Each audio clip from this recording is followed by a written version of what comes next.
అందరికీ నమస్కారం. ఏఆర్ రెహమాన్కి సంబంధించి నిన్న ఒక వీడియోనో 2 వీడియోలు ఇచ్చాను. ఇంత మార్నింగ్ ఒక వీడియో ఇచ్చాను. ఇది ఇంకా ఫుల్ క్లారిటీ. ఎలాగంటే అసలు ఏఆర్ రెహమాన్కి సంబంధించి జాలి పడాల్సిన అవసరం లేదు. అండ్ ఏదో తెలియక అన్నాడులే అని అనుకోవాల్సిన అవసరం అసలు లేదు.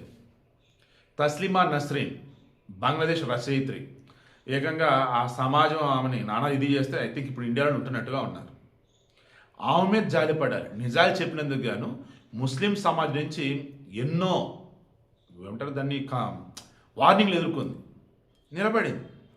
ఈరోజు దిలీప్ అలియాస్ ఏఆర్ రెహమాన్ తాను ముస్లింగా మారిన తర్వాత బ్రహ్మాండమైన అవకాశాలు వచ్చాయి. హిందూగా ఉన్నప్పుడు గోల్డెన్ అవకాశం వచ్చింది. దిలీప్గా ఉన్నప్పుడు కూడా ఈవెన్ ఆయన గురువు గారు కోటి కానీ ఇళయరాజా కానీ మరికొంతమంది ఈరోజు వాళ్ళు ఫేడ్ అవుట్ అని అనలేను, కానీ స్టార్ మ్యూజిక్ డైరెక్టర్గా వాళ్ళు ఉన్నారా? లేరు. వాళ్ళు ఏ రోజైనా సరే కులం పేరు చెప్పి మతం పేరు చెప్పి చిల్లరేసాలు వేసారా? ఏరమని లేదు. బట్ ఇతను ఎందుకు వేసాడు ఎలా అన్నప్పుడు అతని యొక్క మెంటాలిటీ అంత ప్రమాదకరం అంట. మోహిని డే అని చెప్పేసి మొన్న మధ్య ఒక ఆమె విడాకులు అనౌన్స్ చేసింది వాళ్ళ భర్తకి.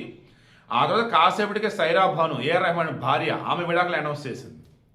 ఏంట్రా ఇది అన్నప్పుడు ఎప్పటి నుంచో ఏఆర్ రెహమాన్ భరిస్తూ ఉంది. ఎప్పుడైతే మోహిని డే ఆమె హస్బెండ్కి విడాకులు అందో ఇక కష్టమని తట్టుకోలేరు అని చెప్పేసి విడాకులు అంది. ఇక ఆ తర్వాత చాలా విషయాలు వచ్చినాయి, మన టాపిక్లు అనవసరం. బట్ సింపుల్గా ఏంటంటే వాళ్ళు ఇన్నాళ్ళు కాపురం చేస్తున్నా కానీ ఈ ఏఆర్ రెహమాన్ ఎప్పుడు చూడు డబ్బు కోసం, ఎప్పుడు చూడు పేరు కోసం, ఎప్పుడు చూడు తన యొక్క సరదా కోసం లైక్ కావేరిని గడుపుతుంటే తప్ప ఫ్యామిలీకి చాలా తక్కువ టైం స్పెండ్ చేస్తానని చెప్పేసి అందరూ అంటారు. ఇక్కడ నేను చెప్పాల్సింది ప్రొఫెషనల్ వేలో ఒకసారి రామ్ గోపాల్ వర్మ చెప్పాడు. సబ్జెక్ట్ కరెక్షన్ మూవీ యువరాజ్ అనుకుంటా, సుభాష్ గైవాల్ది. వాళ్ళకి సంబంధించి ఒక పాట ఏదైనా కంపోజ్ చేసి ఇవ్వాలి. రోజులు తరబడి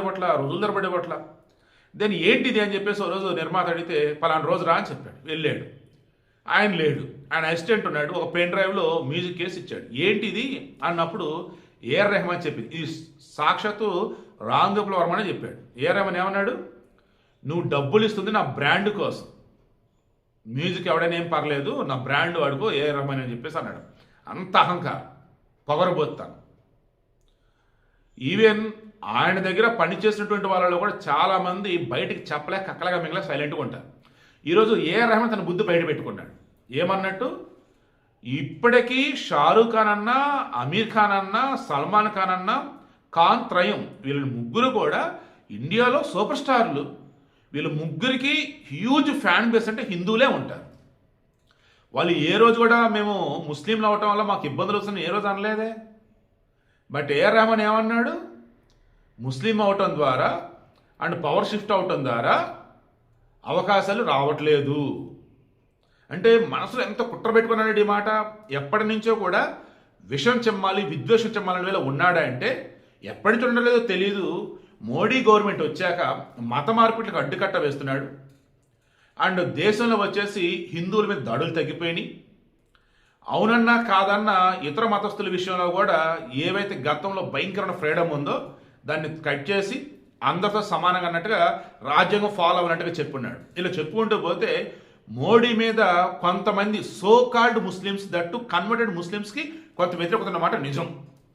నిజమైన ముస్లింలు బిన్ జాయద్ అల్ ఖాన్ సమయంలో యుఏఈ ప్రెసిడెంట్ ఈరోజు మోదీతో ఎంత హ్యాపీగా ఆలింగనం, ఫ్రెండ్లీగా. ప్రపంచ దేశాలలో ఎస్పెషల్లీ ముస్లిం దేశం గుర్తొచ్చి గల్ఫ్ దేశాలన్నీ మోడీకి రెడ్ కార్పెట్ పరుస్తాయి. గల్ఫ్ దేశాలన్నీ కూడా మోడీని సొంత సోదరుడిగా అనాలా లేకపోతే ఎలా చెప్పాలబ్బా, బెస్ట్ ఫ్రెండ్ ట్రీట్ చేస్తాయి. బట్ మన దేశంలో ఉన్నటువంటి కొంతమంది ముస్లింలకి మోడీ ఎంత మంచని చేయని ముస్లిం అంటే మోడీకి పడదు. ఇదే స్టాండ్. అసలు ఎందుకు ఎంత ఘోరం ఉన్నారో అర్థం కాల. ఈరోజు ఏఆర్ రెహమాన్ అదే బయట పెట్టాడు. మొన్న మధ్య తమిళనాడులో ఎవడో పనికిపోయిన ఎదవ అయోధ్యనట ఆక్యుపై చేసుకోవాలట, అక్కడంటే చర్చిలు కట్టాలని ఒకడు అంటాడు, ఇంకోటి వచ్చేసి మసీదు కట్టాలని ఒకటి అంటాడు. ఎవరురా వీళ్ళంతా అంటే మొత్తం కన్వర్టెడ్ బ్యాచ్. జనాన్ని రెచ్చగొడతామో ఈ రకం చేస్తా పోతున్నారు. నిజంగా ఈరోజు మహిళా సంఘాలు, మానవతా సంఘాలు, ఎన్జిఓలు ఎవరు ఉంటే ఈ వైరల్ అయ్యే వీడియోలు ఉంటాయి కదా రెచ్చగొట్టే విధంగా, అటువంటి వారిని పట్టుకొని తీసుకొని కంప్లైంట్లు చేయండి మీరు. ఎందుకంటే అటువంటి వారిలో మన సమాజానికి చాలా ప్రమాదం. ఈరోజు డైరెక్ట్గా ఇండైరెక్ట్లీ ఏఆర్ రెహమాన్ చేస్తుంది కూడా ఇదే. విషం చిమ్మాడు. అద్భుత అవకాశాలు అతనికి ఇచ్చింది వచ్చేసి బాలీవుడ్, అద్భుత అవకాశాలు అతనికి ఇచ్చింది వచ్చేసి కోలీవుడ్. అక్కడ హిందువులే కదా అత్యధికంగా ఉండేది. నిర్మాతలేంటి, డైరెక్టర్లేంటి, హీరోలేంటి, మొత్తం అవకాశాలు మొత్తం వాడేసుకున్నావు. ఇప్పుడు నీకు వయసు మీద పడింది, నీకున్న క్రియేటివిటీ వచ్చేసి సన్నగిల్లింది.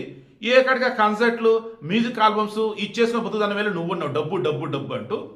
సంగీతం అన్నప్పుడు టాలెంట్ ఉండాలి కదరా బాబు అని చెప్పేసి అంతా చెప్తుంటే, టాలెంట్ మ్యాటర్స్ అని అంటూ ఉంటే లేదు పవర్ షిఫ్ట్ అయింది, నేను ముస్లిం కాబట్టి నాకు అవకాశం అంటే చెప్పడం అంటే ఎంత సిగ్గుచేటు, ఎంత దిగజారుడుతనం అది.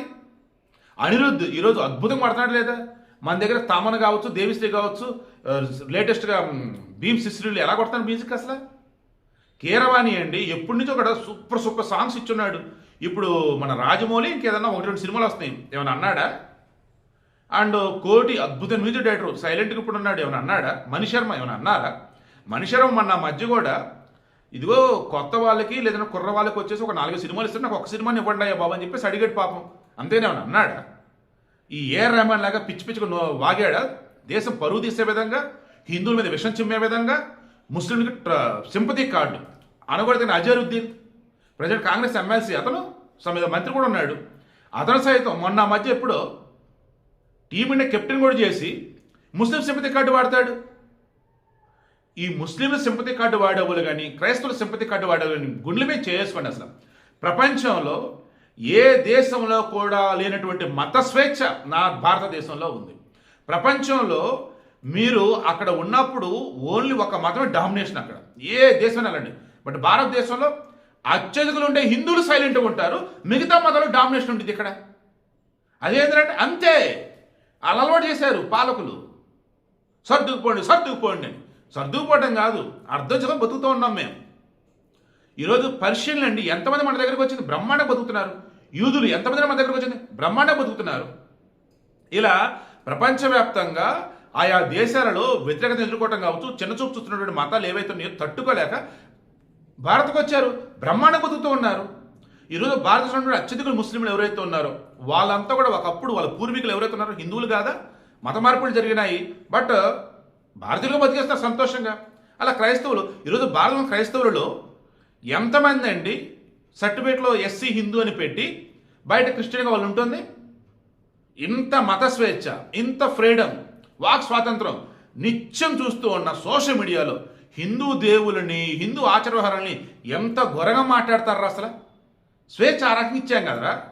అట్లాంటిది ఈ దేశంలో ఉంటూ ఈ దేశంలో బాగుపడుతూ ఇన్నాళ్ళు నీకున్న టాలెంట్ ఏదో బాగుపడి ఇప్పుడు టాలెంట్ సరిగా లేకపోయి అవకాశం రాకపోయేసరికి ఒకవేళ అవకాశం వచ్చినా కానీ నువ్వు సద్వినియోగం చేసుకోకుండా వాళ్ళని విసిగించి ఇది చేసి ఈరోజు మరల ఈ రకంగా ఇదంతా టూల్ కిట్ బ్యాచా, లేదన్నప్పుడు వెనకాల ఏదన్నా డార్క్ సీక్రెట్ డార్క్ యాంగిల్ ఏదైనా ఉందా, డీప్ సీ అంటారు చూసారా మంత్రాంగం ఏదని, అలా ఉంది ఇది. Feeling very very bad. నిజంగా ఏఆర్ రెహమాన్ యొక్క అభిమానులు ఎవరని అనుకుంటే ఇప్పుడు కళ్ళు తెరవండి. ఏ రకంగా అతని గతాన్ని పరిశీలించండి, బాల్యాన్ని, యవనాన్ని, పెళ్ళప్పుడు, పెళ్ళయ్యాక, మొన్న మధ్య విడాకులయ్యాక, ఆ మధ్యలో అతను ఉన్న టాలెంట్తో ఏం చేశాడు, ఇప్పుడు ఏం చేశాడు, అతని సంబంధించిన కాంట్రవర్సీలు ఏంటి ఒకసారి క్రాస్ చెక్ చేయండి. అతను నిజమేంటో మీకు తెలిసింది.